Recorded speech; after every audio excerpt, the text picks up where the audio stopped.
নমস্কার, আপনাদের সাথে আজকের নিউজ রিপোর্টে আমি ঈশিতা। আপনারা দেখছেন ইন্ডিয়া নিউজ টিভি। নিয়ে এসেছি আজকের বিশেষ খবর।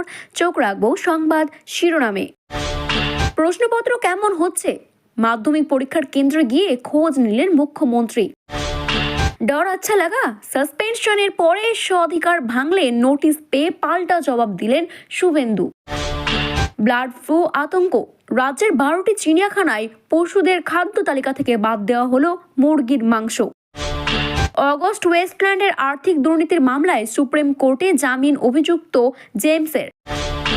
অন্তর্দ্বন্দ্বের জয় অনিশ্চিত, বিধায়কদের নিজের কেন্দ্রে মন দেওয়ার পরামর্শ শান্তনুর। ভিডিওটি ভালো লেগে থাকলে এইরকম আরও নতুন খবরের তথ্য জানতে চ্যানেলটিকে সাবস্ক্রাইব করুন এবং বেল আইকনটি ক্লিক করুন। ধন্যবাদ। জানতে চোখ রাখবো আজকের প্রথম খবরের দিকে। মাধ্যমিক পরীক্ষা কেমন চলছে খোঁজ নিতে স্কুলে হাজির হলেন স্বয়ং মুখ্যমন্ত্রী মমতা বন্দ্যোপাধ্যায়। মঙ্গলবার সকালে মুখ্যমন্ত্রীর নিজের বাসভবন থেকে বেরিয়ে বিধানসভার উদ্দেশ্যে যাচ্ছিলেন। পথে ভবানীপুরের একটি স্কুলে দাঁড়িয়ে পড়েন তিনি। ভবানীপুরের ইউনাইটেড মিশন স্কুলে তখন চলছিল মাধ্যমিক পরীক্ষা। সেখানে গিয়ে স্কুলের বাইরে দাঁড়িয়ে পরীক্ষার্থীদের অভিভাবকদের সঙ্গে কথা বলেন মুখ্যমন্ত্রী। পাশাপাশি স্কুল কর্তৃপক্ষের সাথেও কথা বলতে দেখা যায় মমতা বন্দ্যোপাধ্যায়কে। শিক্ষক শিক্ষিকারা মুখ্যমন্ত্রীকে স্কুলের ভেতরে যাওয়ার আমন্ত্রণ জানান, তবে তিনি স্কুলের ভিতরে যেতে রাজি হননি। মমতা বলেন, পরীক্ষা চলছে, এখন ভেতরে যাব না। স্কুলের বাইরে দাঁড়িয়ে সকল পরীক্ষার্থীদের আবারও শুভেচ্ছা বার্তা দেন মুখ্যমন্ত্রী। আজ মাধ্যমিকের ভূগোল পরীক্ষা ছিল। গত 10 ফেব্রুয়ারি থেকে শুরু হয়েছে এই বছরের মাধ্যমিক পরীক্ষা। প্রতিবারই এই পরীক্ষা কেন্দ্রে পরিদর্শনে যান মুখ্যমন্ত্রী মমতা বন্দ্যোপাধ্যায়। এবারেও সেই মতো মঙ্গলবার তিনি গিয়েছিলেন ভবানীপুরের ইউনাইটেড মিশন স্কুলে। ওই স্কুলে 5টি স্কুলের ছাত্রছাত্রীর পরীক্ষা দিচ্ছে।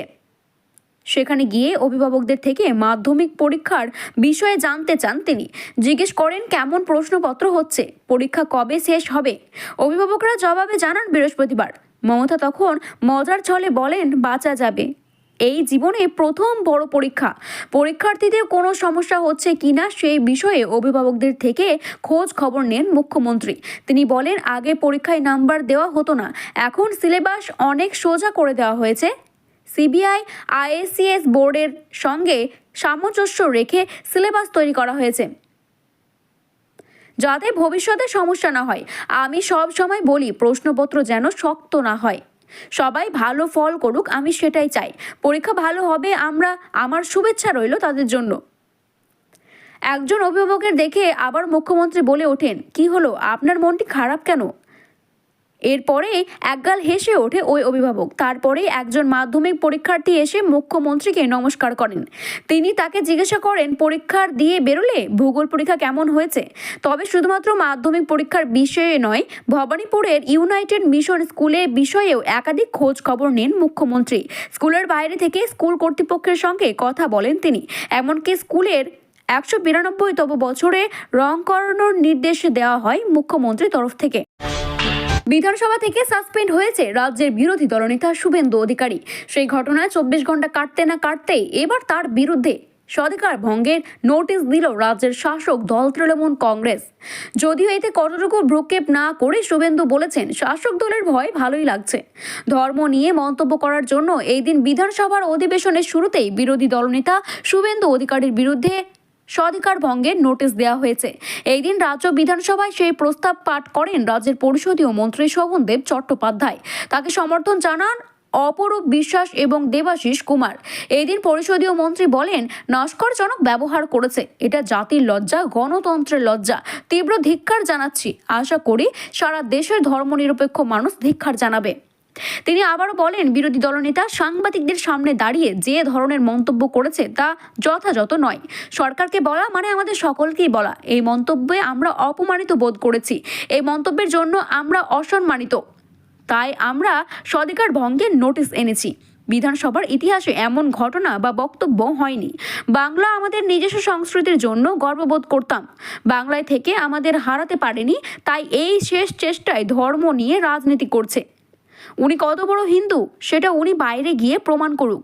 এরা না হিন্দু না মুসলিম, এরা আসলে ভোটের রাজনীতির জন্য এই সমস্ত কিছু করছে।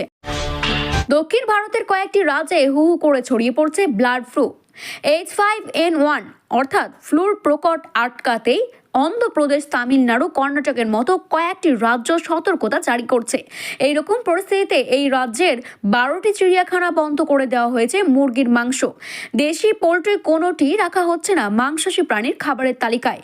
বাঘ, সিংহ ছাড়াও ম্যান্ডারিন ডার্ক হর্নবিলের মতো কিছু পাখি আবার চিকেন মাখা কিংবা কিমা খায়। তাদের খাবারের তালিকাও বাদ দেওয়া হলো এই মাংস। শুধু খাবার নয়, তাদের পর্যালোচনায় আলাদা আলাদা লোকের ব্যবস্থা করা হয়েছে। অন্তরাজ্য পশু পাখির বিনিময়ে আপাতত বন্ধ রাখা হয়েছে। চিড়িয়াখানাগুলিতে পরিযায়ী পাখিদের আনাগোনার কারণে বিশেষ পদক্ষেপ গ্রহণ করা হয়েছে। কেন্দ্রীয় জু অথরিটির নির্দেশিকা মেনেই রাজ্যের জু অথরিটির সমস্ত চিড়িয়াখানার মুরগির মাংস বন্ধ করা হয়েছে। পরবর্তীতে খাবার দেওয়া হচ্ছে মোষ, ভেড়া কিংবা ছাগলের মাংস। এর ফলে বাঘ, চিতা, সিংহ, হাইনা, শিয়াল এর মতো প্রাণীদের খাবারের বা প্রোটিনের কোনো ঘাটতিও পড়ছে না।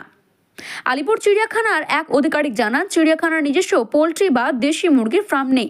বাইরে থেকেই নিয়ে আসা হয় এই মাংসের বরাদ পাওয়ার বিভিন্ন সংস্থায় মাংসের যোগান দেয়। আপাতত তাদের মুরগির মাংস দিতে নিষেধ করা হয়েছে।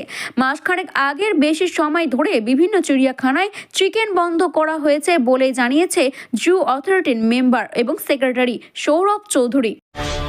কয়েক হাজার কোটির আগস্ট ওয়েস্টল্যান্ড মামলায় জামিন পেলেন অভিযুক্ত ব্রিটিশ নাগরিক ক্রিশ্চিয়ান মিশেল জেমস। মঙ্গলবার সুপ্রিম কোর্টের বিচারপতি বিক্রম নাথ এবং সন্দীপ মেহতার বেঞ্চে ৩,৬০০ কোটি টাকার আগস্ট ওয়েস্টল্যান্ডস মামলায় অভিযুক্ত জামিন মঞ্জুর করলেন। অভিযুক্ত ক্রিশ্চিয়ান মিশেল জেমস ৬ বছর ধরে জেল হেফাজতে ছিলেন। আদর্শ শীর্ষ আদালতের পর্যবেক্ষণে অভিযুক্ত গত ৬ বছর ধরে কারাবন্দী। এইদিকে এই মামলায় তদন্ত প্রক্রিয়া এখনো চলছে। সুপ্রিম কোর্টের বিচারপতি বিক্রম নাথ এবং সন্দীপ মেহতার বেঞ্চের নির্দেশ অভিযুক্ত ক্রিশ্চিয়ান মিশেল জেমসকে জামিনের মুক্তি দিলেন। তবুও তাকে কিছু শর্ত মেনে চলতে হবে। সেই শর্ত স্থির করবে ট্রায়াল কোর্ট। আগস্ট ওয়েস্টল্যান্ডস কোম্পানির চপার ডিজাইন এবং উৎপাদন করে এই কোম্পানির নামে বিপুল আর্থিক প্রতারণার অভিযোগ ওঠে। 12টি ভিভিআইপি হেলিকপ্টার কেনা হয় এই দুর্নীতির মামলায়। অভিযুক্ত ক্রিশ্চিয়ান মিশেল জেমস এই ভিভিআই চপারগুলিও কেনার ক্ষেত্রে মধ্যস্থতারকী হিসেবে কাজ করেছেন বলে অভিযোগ। গত বছরের 25 সেপ্টেম্বর দিল্লির হাইকোর্টে জেমসের জামিনের আবেদন খারিজ করা হয়। এরপরে সেই রায়কে চ্যালেঞ্জ করে সুপ্রিম কোর্টে দ্বারস্থ হন অভিযুক্ত ব্রিটিশ নাগরিক। 2018 সালের ডিসেম্বরে তাকে 2 বার থেকে ভারতে প্রত্যর্পণ করা হয়। তারপরে তাকে আগস্ট ওয়েস্টল্যান্ডসের আর্থিক দুর্নীতির মামলায় গ্রেপ্তার করা হয়। দলীয় কোন্দল যেন পিছু ছাড়ছে না বনগাঁর বিজেপির ওপর। সাংগঠনিক বৈঠকে কেন্দ্র করে ফের একবার প্রকাশ্যে এলো দ্বন্দ্ব। এই ঝামেলায় আগামী বিধানসভা নির্বাচনে বিধায়কদের জয়ের অনিশ্চয়তা দেখাচ্ছেন বনগাঁ লোকসভার সংসদ তথা কেন্দ্রীয় প্রতিমন্ত্রী শান্তনু ঠাকুর। ফলে সংগঠনের কথা না ভেবে বিধায়কদের নিজের এলাকায় মনোনিবেশ করার পরামর্শ দিয়েছেন তিনি।